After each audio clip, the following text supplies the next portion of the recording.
Le Père Noël a un problème peu commun. L'un de ses lutins vient de fêter son anniversaire, mais le Père Noël ne se souvient pas du tout de son âge. Le lutin ne veut pas lui faciliter la tâche. Il dit « Avant-hier, j'avais 34 ans, et l'année prochaine, j'aurai 37 ans. » Cela semble étrange, mais le lutin n'a pas fait d'erreur dans ses calculs. Le Père Noël a clairement besoin de l'aide du détective Robinson.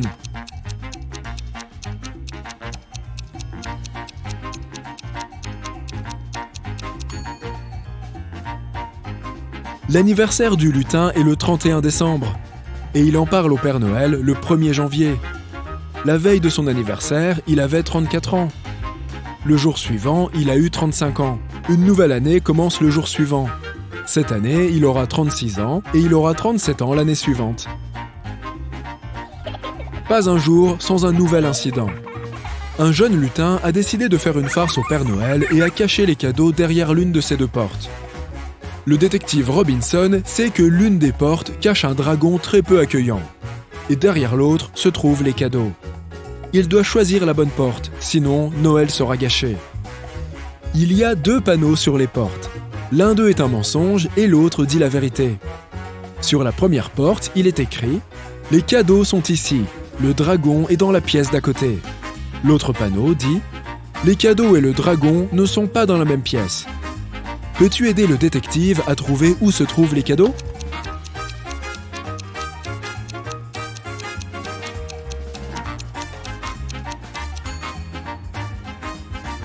Les cadeaux sont dans la 2e pièce. La seconde affirmation est vraie, ce qui signifie que la première est forcément fausse. Après une longue journée de travail, le Père Noël rentre à la maison et découvre que quelqu'un a cassé toutes les décorations en verre de son arbre de Noël. Il est confus et bouleversé. Il appelle le détective Robinson et lui dit qu'il a 2 suspects. L'un d'eux est un de ses rennes. Le Père Noël l'a vu près de sa maison il y a 2 heures. L'autre suspect est un lutin que le Père Noël a grondé plus tôt. Regarde la scène et aide le détective à déterminer qui est le criminel.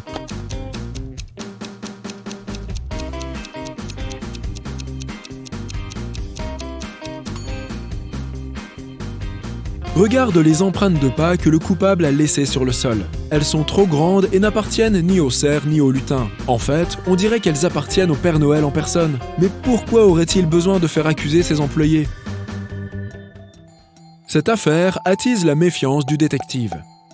Il commence à observer le Père Noël. Bientôt, celui-ci l'invite à dîner et lui propose 3 plats parmi lesquels il peut choisir. Comme Chris se méfie déjà du Père Noël, il examine les plats très attentivement. Regarde-les et détermine quel plat peut être mangé sans danger.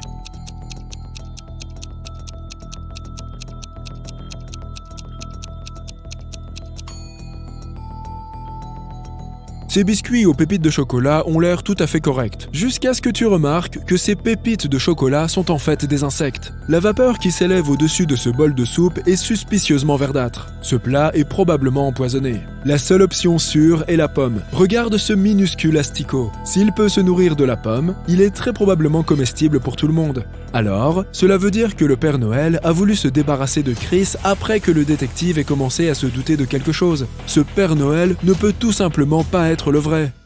Après que le détective Robinson ait déterminé que le mystérieux individu qui cherchait à gâcher les fêtes était un faux Père Noël depuis le début, il se met en quête du véritable Père Noël. Bientôt, il tombe sur un étrange sous-sol avec 3 portes. Derrière chacune d'elles, il y a un homme habillé en Père Noël qui prétend être le vrai. Regarde-les attentivement et essaye de découvrir quel est le vrai Père Noël.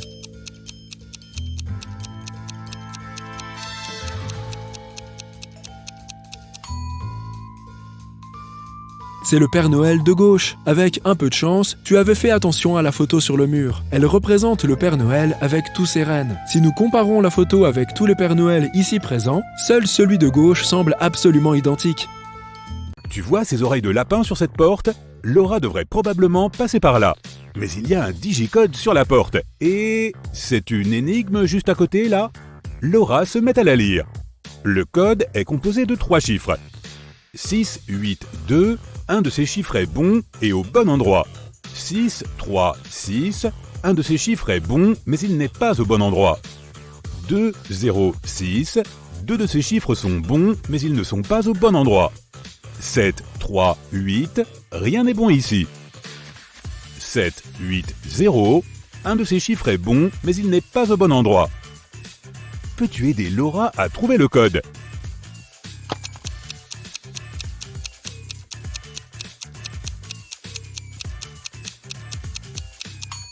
Grâce aux affirmations 4 et 5, on comprend que 0 est l'un des chiffres du code, mais qu'il n'est pas au bon endroit. Il n'y a pas de 6 dans notre code, autrement les affirmations 1 et 2 seraient contradictoires. En tenant compte des affirmations 2 et 3, on peut conclure que notre code est composé des chiffres 2, 5 et 0. Le code est 0, 5, 2. Laura ouvre la porte et se retrouve dans un long couloir qui mène à une grande pièce. Elle se retrouve face à un homme vêtu de noir. Il est assis sur une sorte de trône et il tient Cannelle dans ses bras. « Eh bien, te voici enfin, dit-il. Si tu veux récupérer ton lapin, tu vas devoir me rendre un service. » Laura n'a pas le choix, elle accepte. « Ma femme Louisa a disparu pendant un spectacle auquel elle a assisté la semaine dernière. Tu dois la retrouver. » Et l'homme mystérieux lui donne tous les détails. La jeune femme interroge des témoins. Dorothy dit qu'elle est rentrée chez elle juste après le spectacle et qu'elle n'a rien remarqué d'étrange. Alina dit avoir vu Louisa partir avec un homme blond pendant l'entracte. Anna dit qu'elle était au téléphone avec son mari et qu'elle n'a pas fait attention à la direction dans laquelle Louisa est partie. À ton avis, qui sait quelque chose au sujet de la disparition de Louisa ?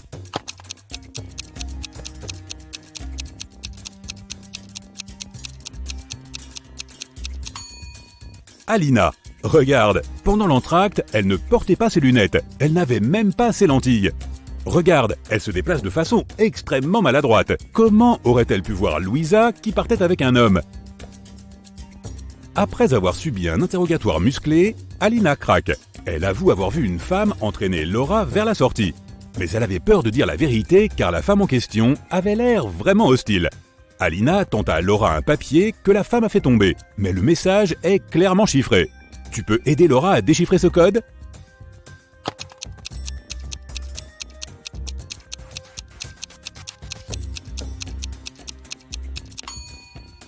Trouver, c'est sur les quais. Quand Laura arrive sur les quais, elle remarque 3 immeubles. Elle comprend qu'elle n'a pas suffisamment de temps pour les fouiller tous les 3. Elle doit vite comprendre dans quel immeuble est cachée Louisa. Peux-tu aider Laura ?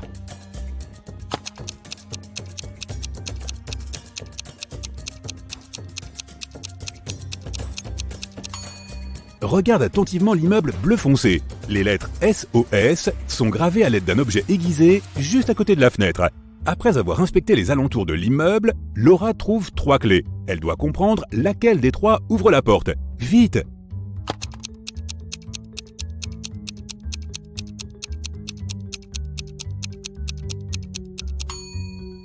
Mais oui, voici la clé. La porte s'ouvre et Laura se trouve face à une femme assise dans un coin. C'est Louisa. Laura l'aide à se lever et elle s'enfuit. Elle repère 3 taxis. Quel taxi devrait-elle choisir ?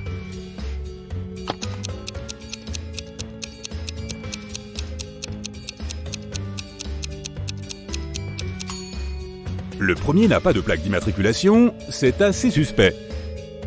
Le deuxième chauffeur est en réalité la femme qui a enlevé Louisa la semaine précédente.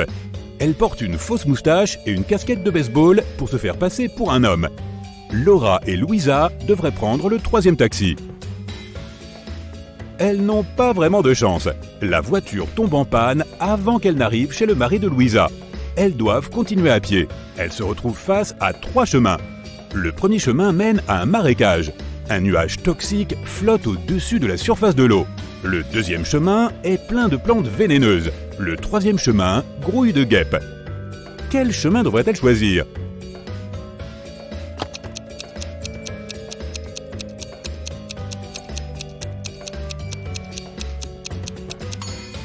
Le deuxième. Au moins, les plantes sont immobiles. Si les jeunes femmes font attention, elles peuvent passer sans toucher les plantes. Elles arrivent enfin chez Louisa.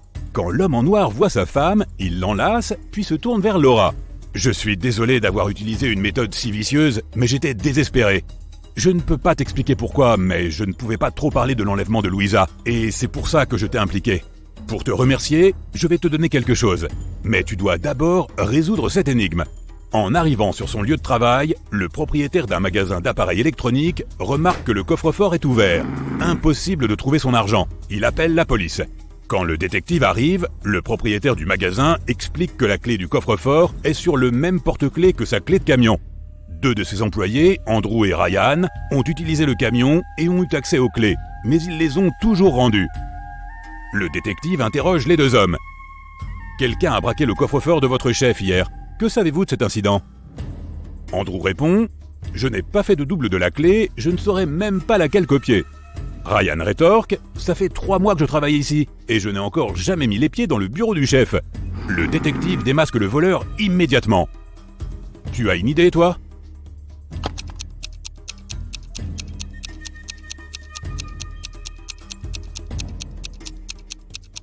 C'est Andrew qui a volé l'argent. Le détective n'a jamais évoqué la façon dont le coffre avait été braqué. Comment est-ce qu'Andrew aurait pu savoir ? Rosie rentre chez elle après son entraînement. Il est très tard. Soudain, elle remarque une jeune fille à l'arrêt de bus qui a l'air très triste. Elle est trempée à cause de la pluie et les bus ne passent plus. Rosie a de la peine pour cette jeune fille et elle lui dit « J'habite tout près d'ici. Ça vous dirait une tasse de thé ?» L'inconnue accepte. Dès qu'elles entrent dans l'appartement et que Rosie allume la lumière, elle comprend que son invitée est extrêmement dangereuse. Comment s'en est-elle rendue compte ?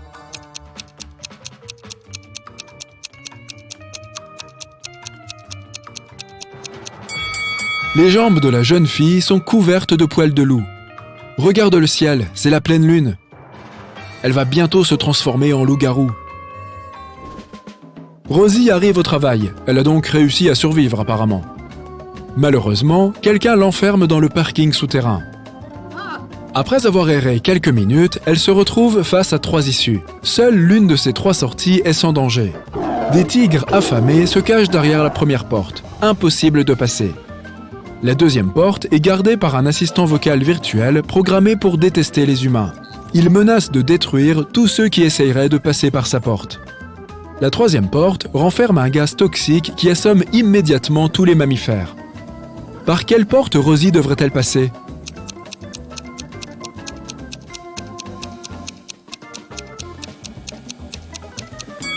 Elle devrait choisir la deuxième porte.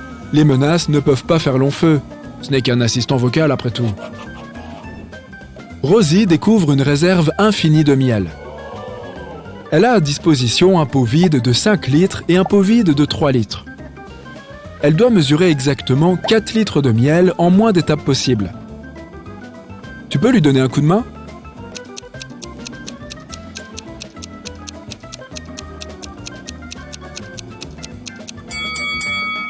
Elle peut faire ça en 6 étapes. 1. Elle doit remplir le pot de 5 litres complètement. 2. Elle verse le miel contenu dans le pot de 5 litres dans le pot de 3 litres. Il lui reste donc 2 litres dans le plus gros pot. 3. Elle doit vider le pot de 3 litres. 4. Elle doit transférer les 2 litres de miel dans le pot de 3 litres. 5. Elle doit re-remplir le gros pot. 6. Enfin, elle doit verser 1 litre de miel du gros pot dans le pot de 3 litres. Elle aura donc 4 litres de miel dans le gros pot de 5 litres. Rosie va au restaurant.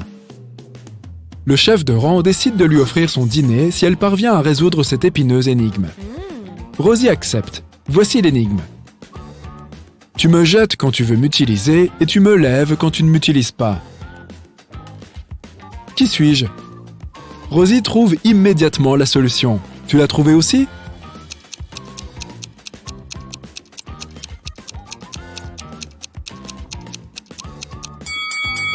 La bonne réponse est l'encre.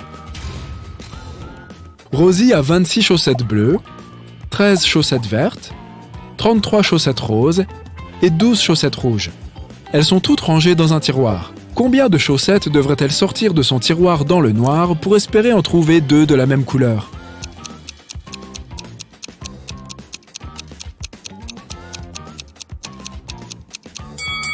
La bonne réponse est 5. Elle n'a que 4 couleurs dans sa collection de chaussettes. Si elle en sort 5, elle est sûre d'en avoir au moins 2 de la même couleur. Bien joué! Rosie a 3 sœurs et un frère, Alex, Sarah, Nina et Willow. Ils reçoivent tous des cadeaux de la part de la famille pour Noël. Rosie reçoit 25 cadeaux alors que son frère Alex n'en reçoit que 24.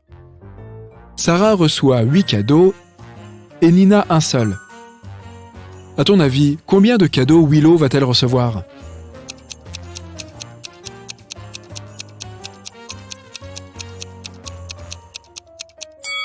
La dernière lettre du prénom Rosie est un Y. C'est la 25e lettre de l'alphabet.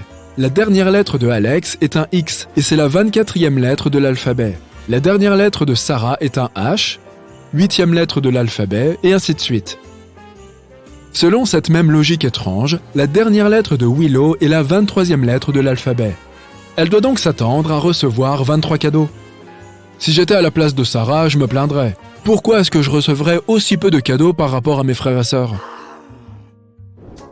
Rosie regarde les photos de sa grand-mère. Soudain, elle remarque quelque chose d'étrange qui lui donne la chair de poule. Un voyageur dans le temps s'est glissé dans ses photos. Tu le vois aussi ?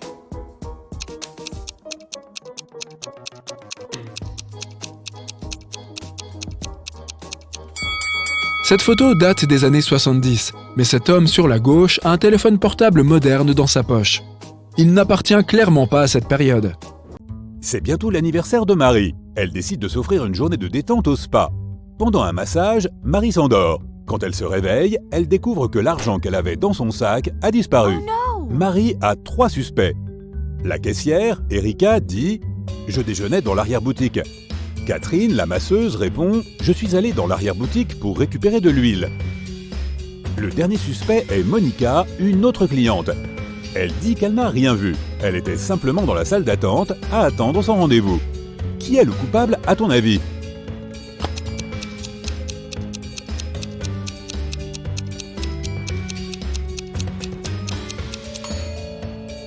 C'est Catherine. Elle a attendu que Marie s'endorme, puis elle lui a volé ses affaires. Regarde, son argent est caché derrière les huiles. C'est l'heure d'aller chez le coiffeur pour se faire couper les poils abîmés. Mais dans ce scénario, il n'y a que 2 coiffeurs dans toute la ville qui peuvent te couper les cheveux. Cet homme et cette femme. Qui choisis-tu ?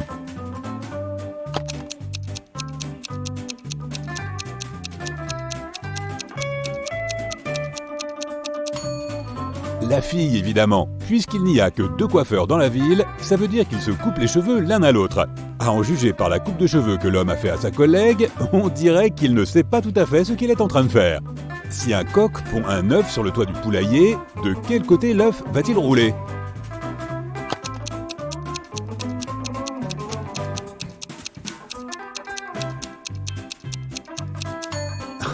Les coqs ne pondent pas d'œufs, donc rien à craindre, l'œuf ne roulera nulle part.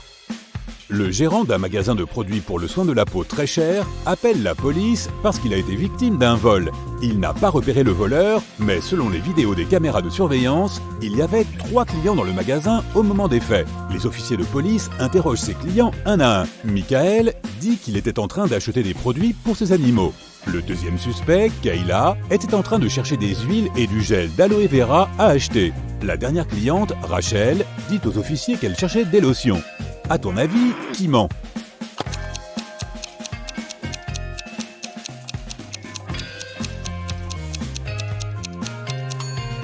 C'est Michael qui ment. Il ne va pas trouver de produits pour ses animaux dans un magasin qui vend des soins pour la peau. Peter est un homme riche qui possède beaucoup de bijoux très chers. Un jour, au réveil, il découvre qu'il a été cambriolé. Tous ses bijoux ont disparu. Il engage un détective pour résoudre cette affaire. La femme de Peter, Carla, est la première à être interrogée. « Je prenais ma douche », répond-elle de manière assez nerveuse. Bianca, la femme de ménage qui travaille depuis des années pour la famille, n'était pas dans la maison. Elle dit « J'étais en train de nettoyer le garage ». La dernière personne à être interrogée est Barb, la chef. « Je préparais le déjeuner pour la famille », dit-elle au détective. « Qui a volé les bijoux ?»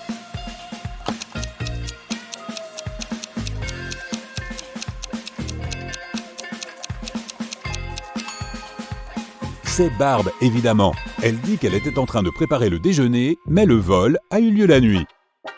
Un homme habite au 80e étage d'un gratte-ciel. Les jours de pluie, il prend l'ascenseur pour monter. Mais quand il fait beau, il prend l'ascenseur jusqu'au 40e étage puis il continue par les escaliers. À ton avis, pourquoi fait-il ça?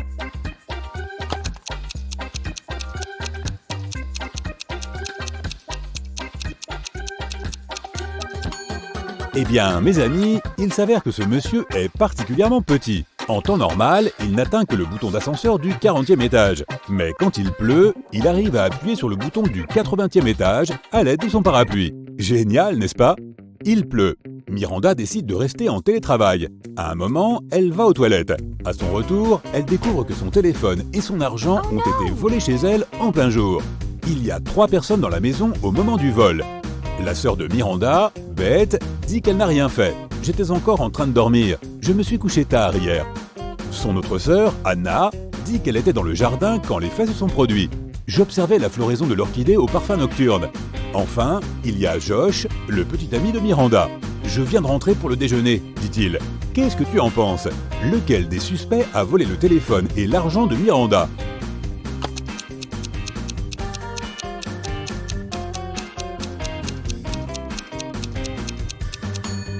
C'est Anna la coupable, bien sûr. Les orchidées au parfum nocturne fleurissent la nuit. Elle est probablement entrée dans le bureau de Miranda et lui a volé ses affaires pendant qu'elle était aux toilettes. Un fermier monte lundi pour se rendre au village. Il passe 4 nuits au village et s'en va lundi. Comment est-ce possible?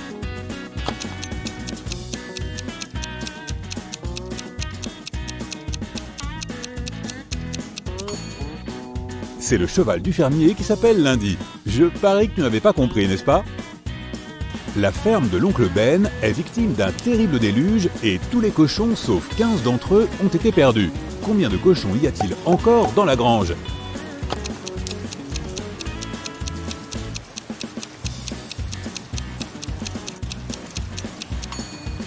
Si tu as dit 15, tu as trouvé la bonne réponse. Alors, il y a 3 pièces très importantes dans une maison. La première, c'est la bibliothèque, dans laquelle sont conservés de nombreux livres très rares. La deuxième pièce importante contient des piles d'argent et d'or. La troisième pièce contient des boîtes pleines de bijoux. En cas d'incendie, quelle est la pièce dans laquelle la police devrait se rendre en premier pour éteindre le feu?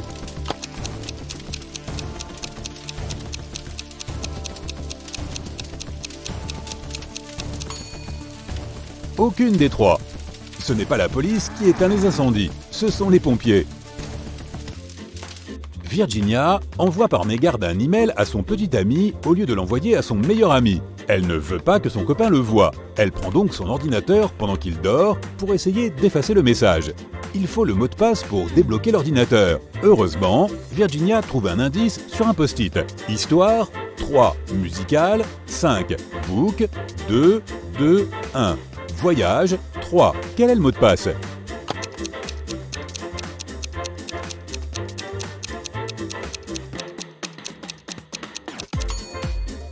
Chaque chiffre indique la lettre à sélectionner dans le mot correspondant. La 3e lettre du mot histoire est un S. La 5e lettre de musical est un C. La 2e et la 1re lettre de book sont le O et le B. Et la 3e lettre de voyage est un Y. Le mot de passe est Scooby. C'est tout pour aujourd'hui, les amis. Votre cerveau s'est bien échauffé après toutes ces énigmes. À la prochaine! Mike va à la bibliothèque pour consulter des archives de presse. Le journal qu'il lit est censé avoir 60 pages. Mais il manque les pages 24 et 41. Peux-tu deviner quelles sont les autres pages qui manquent?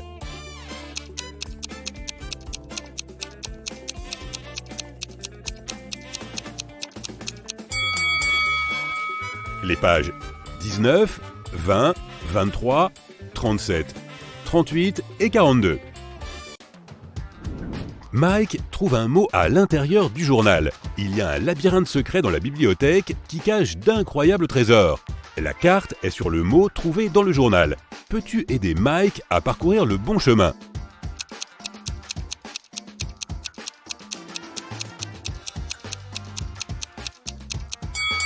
C'est par ici. Mike traverse le labyrinthe et tombe sur une bibliothèque. L'une des étagères de cette bibliothèque est fausse. Laquelle, à ton avis?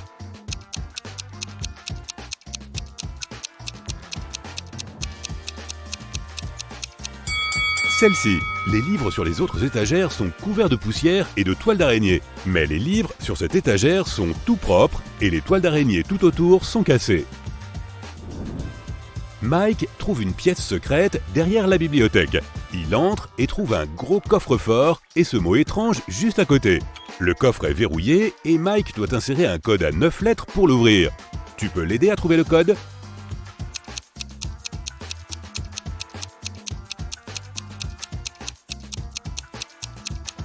Le code est Moonlight. Voici pourquoi. Regarde un peu le petit mot. Tout ce que doit faire Mike, c'est utiliser la lettre correspondant au nombre indiqué avant chaque mot. La première lettre du mot mousse est un M. La troisième lettre du mot groupe est un O. La deuxième lettre du mot rose est un O, et ainsi de suite. Mike ouvre le coffre et trouve 3 pierres précieuses identiques et un autre petit mot. Soudain, la porte de la chambre secrète se ferme en claquant et la pièce commence à rétrécir. Mike lit le mot. Un seul de ces diamants est vrai. Trouve-le et place-le dans le verrou. Tu as 15 secondes. Bonne chance. Peux-tu aider Mike à repérer les faux diamants ?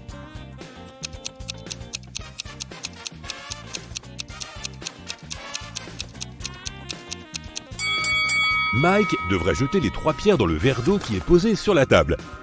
Le vrai diamant va couler au fond de l'eau grâce à la densité de la pierre. Mais si la pierre est fausse, elle va flotter.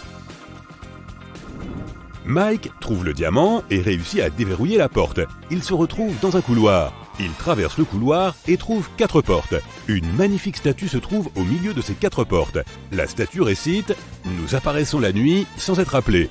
Nous disparaissons le matin sans être volés. » Qui sommes-nous ? Par quelle porte Mike doit-il passer ?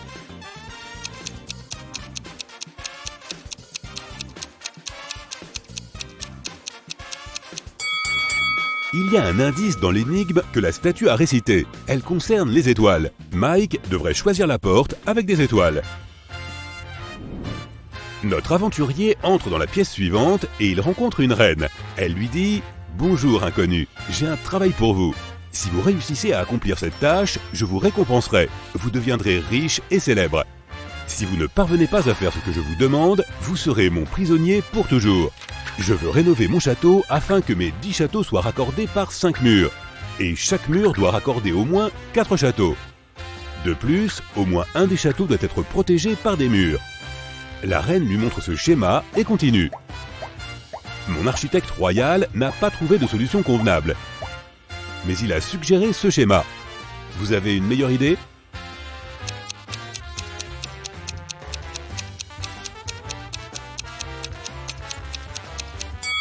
Mike devrait lui proposer cette solution. 2 de ces 10 châteaux sont ainsi protégés par des murs. La reine tient sa promesse et Mike devient très riche. Elle organise aussi un festin en son honneur. Malheureusement, ça ne fait pas si plaisir à tous les membres de la cour de rencontrer le nouveau favori de la reine.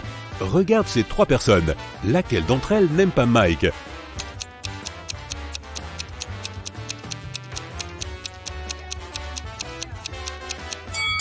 Bien que ce noble ait l'air très aimable et qu'il offre un sac de pièces d'or à Mike, il a mis un serpent dedans.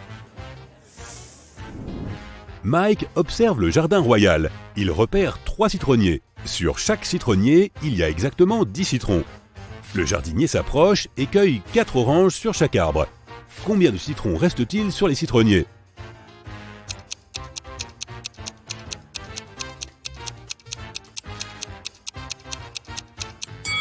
30. Les oranges ne poussent pas sur les citronniers. La reine raconte à Mike une histoire incroyable. J'adore les courses de dragons. Je suis allé voir une course dans un village tout mignon.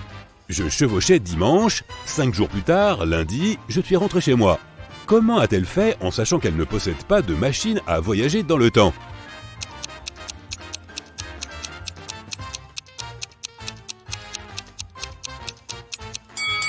Dimanche est le nom de son dragon. Mike adore ce royaume, mais il doit maintenant rentrer chez lui. La reine lui donne 3000 pierres précieuses de la taille de pastèque. Il loue un camion pour les transporter chez lui. Il se trouve à 1000 km de sa ville. Malheureusement, son camion ne peut transporter que 1000 pierres précieuses à la fois. De plus, il y a des péages à tous les kilomètres. À chaque péage, tous les conducteurs doivent payer le prix d'une pierre précieuse en direction de la ville de Mike. La route est gratuite en direction du royaume. Comment Mike peut-il ramener le plus de pierres précieuses possible chez lui ?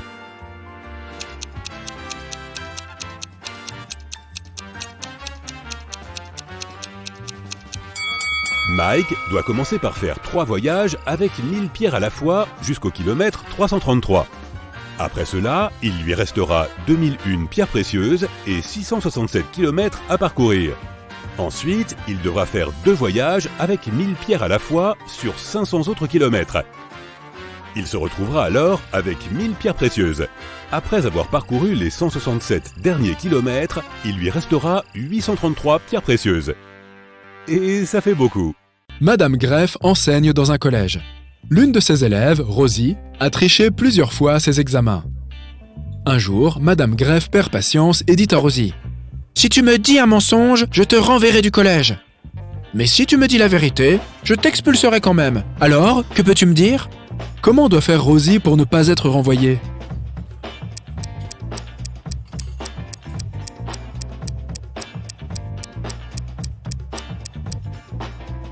Elle doit dire « Je dis des mensonges ». Cette phrase créera un paradoxe, car il ne peut pas s'agir en même temps d'un mensonge et d'une vérité.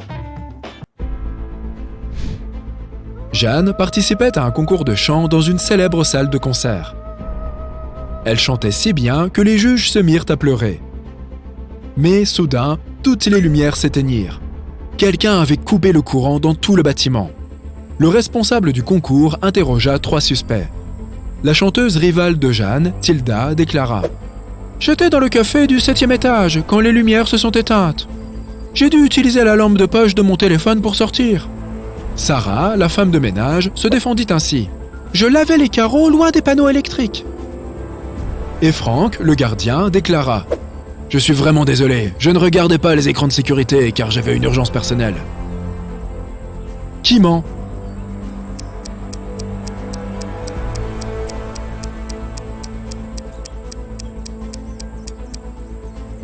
Tilda, il n'y a pas de 7e étage dans cet immeuble.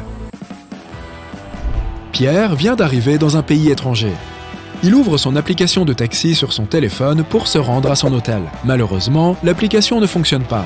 Pierre sort donc du terminal dans l'espoir de trouver un chauffeur. Sur le parking, il remarque 3 voitures. Les 3 conducteurs lui signalent qu'ils sont disponibles. Quelle voiture doit-il choisir ?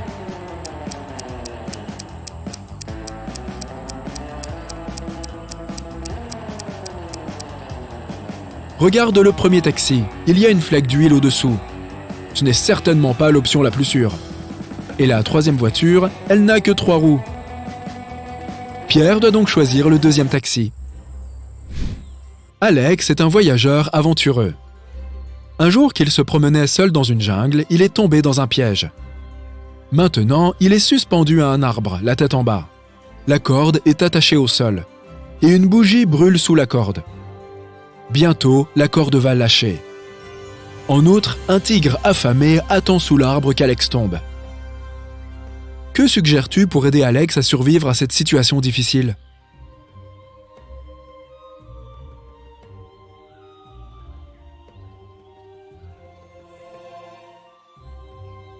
Il devrait chanter la chanson « Joyeux anniversaire ». Le tigre soufflera la bougie pour fêter l'événement. Et Alex aura une chance de s'échapper. Ce n'est pas moi qui ai écrit ces énigmes. Je ne fais que les lire. Maya est rentrée du travail tard ce soir, comme d'habitude. Elle vit avec 3 colocataires. Lorsque Maya est entrée dans sa chambre, elle a remarqué que quelqu'un avait taché son tapis préféré. Furieuse, elle a interrogé ses colocataires. Jessica a répondu « Ce n'est pas moi, j'ai passé toute la journée à ne rien faire chez mon petit ami. » Hélène a déclaré « Aujourd'hui, je ne suis entrée qu'une seule fois dans ta chambre pour apporter du linge. Ton tapis était propre. » Et Fiona a dit « Ça fait des lustres que je ne suis pas entrée dans ta chambre. J'étais à la bibliothèque toute la journée. » Peux-tu deviner qui a taché le tapis ?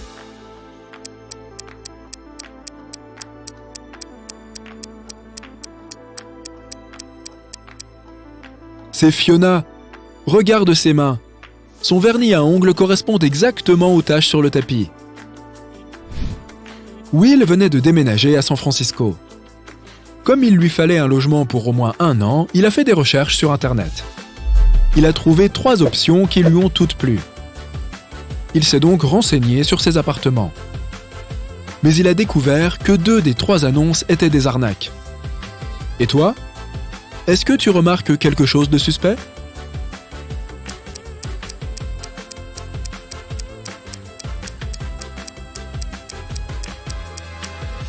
Jette un coup d'œil au panneau de la 2e maison.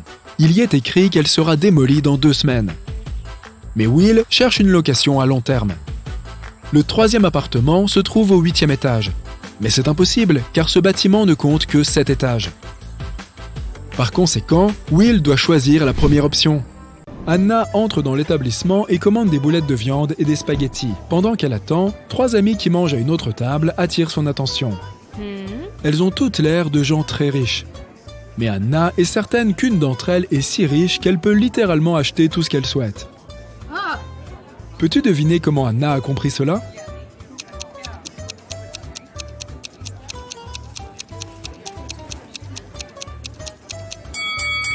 D'abord, jette un coup d'œil au menu sur le mur. Tous les prix y sont indiqués. Et maintenant, regarde ce que chaque fille est en train de manger. La première est en train de grignoter une pizza napolitaine. Le prix indiqué pour ce plat est de 25 €. La deuxième fille mange une pizza à l'ananas, qui coûte 30 € et 99 cents. La troisième fille, quant à elle, déguste la pizza royale, qui est accompagnée d'une garniture en or 24 carats. Renseigne-toi, elle existe en vrai. Et son prix est de 4000 €. C'est beaucoup, même pour un restaurant d'aéroport. Alors, la troisième fille semble être clairement la plus riche. Il est temps d'embarquer dans l'avion. L'entreprise n'a pas lésiné sur les moyens pour amener Anna à San Francisco dans le plus grand confort. Elle va donc voler en classe affaires. Alors qu'une des hôtesses de l'air lui montre son siège, elle dit à Anna qu'elle a beaucoup de chance d'être sur ce vol, car un acteur très célèbre se trouve à bord, et il est assis à côté d'elle. Peux-tu dire laquelle de ces personnes est une star?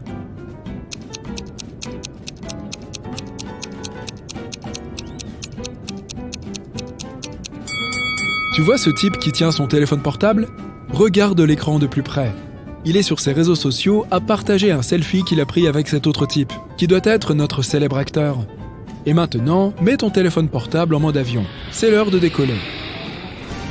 Après l'atterrissage de l'avion à San Francisco, Anna se rend directement au siège de DataCorp pour son entrevue. Elle dit à l'agent de sécurité que Chloé l'attend pour un entretien d'embauche. Après avoir vérifié la liste des visiteurs pour confirmer ses dires, l'agent de sécurité lui donne un badge. « Tenez, prenez ça. Tous les visiteurs doivent le porter, dit-il. Puis il lui donne une carte. Vous devez vous rendre au 7e étage pour rencontrer Madame Chloé. Cette carte contient le code d'accès pour appeler l'ascenseur. Bonne chance. » Au moment où Anna allait le remercier, il l'interrompt et poursuit sur sa lancée. « Gardez ceci en tête. L'ascenseur vous aidera à monter de manière ordonnée. » Anna se dit « Ok, bizarre. Qu'est-ce que ça peut bien vouloir dire ?» Puis, elle se dirige vers l'ascenseur. Il n'y a pas de bouton de descente ou de montée, juste un panneau à code d'accès. Elle regarde la carte que l'agent de sécurité lui a donnée et y voit un chien rigolo. Il y a 3 numéros cachés dans cette image. Et ce sont les chiffres qu'elle doit composer sur le panneau. Peux-tu les retrouver?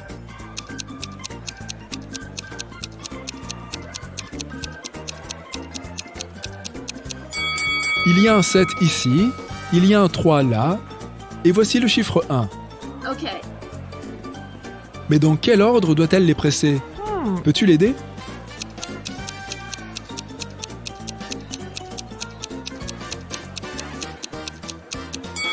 Tu te souviens de ce truc bizarre qu'a dit l'agent de sécurité? Il donnait en fait un indice à Anna. L'ascenseur vous aidera à monter de manière ordonnée. Monter, ordonnée. Donc, elle doit entrer les chiffres dans l'ordre croissant, du plus petit au plus grand. Cela signifie que le code d'accès est 137. Et voilà l'ascenseur. Anna appuie sur le bouton du 7e étage, mais l'ascenseur s'arrête au 2e. 3 personnes montent. Anna est ravie de voir des employés de DataCorp. Mais l'un d'entre eux ne travaille pas vraiment là. Peux-tu deviner qui?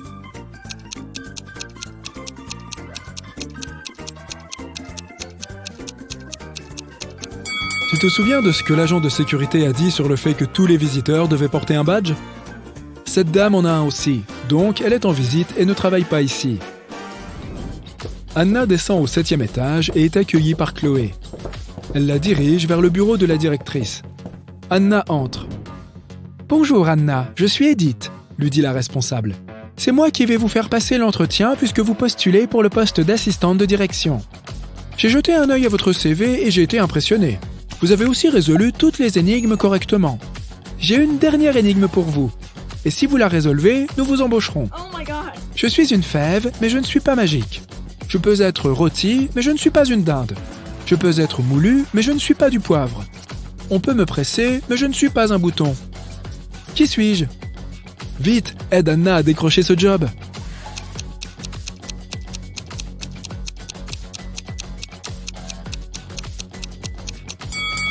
La réponse est le café. Et vous allez m'en apporter beaucoup. Bienvenue à DataCorp, Anna, lui dit Edith. Wow, vraiment zarbi comme entretien d'embauche.